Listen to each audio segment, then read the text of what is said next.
Благодарам, председателе. Почитуван колега, ќе се согласам со вас во делот на говорот за загриженоста за загадувањето од рудниците, и тоа е така. Рудниците се едни од најголемите загадувачи на животната средина, со тоа и на здравјето на луѓето. И она што го гледаме и во искуството овде во Македонија е точно кога ќе ги анализираме најголемите еколошки инциденти, потекнуваат точно од рудниците и штетите се огромни.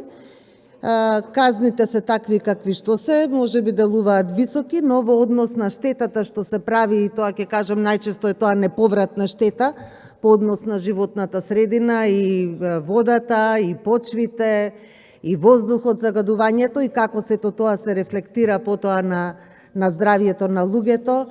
Фактите се тие. Исто така, ние се уште веќе 4-5 децении не можеме како држава да се справиме и со тие стари индустријски загадувања, што ги нарекуваме жешки еколошки точки. Некои од нив се од старите металуршки индустрии, но некои се и резултат на некои стари затворени рудници.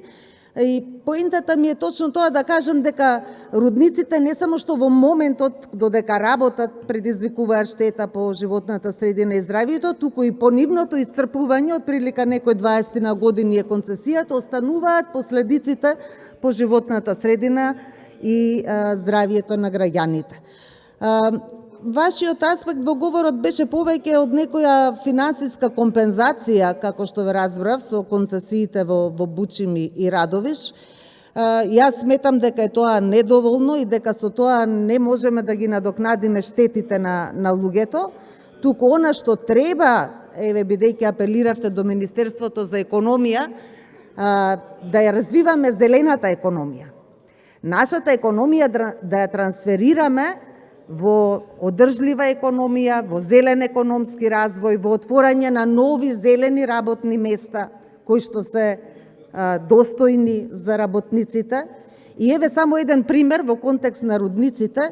Значи, она што во светот веќе се случува не отварање на нови рудници, туку златото го добиваат од електронските уреди со рециклирање. Значи, од сите овие мобилни телефони и разни електронски уреди, кои сите во себе содржат некои благородни метали, сега во светот се отвараат фабрики кои што го користат, го реупотребуваат, значи, овој благороден метал за понатамошни цели.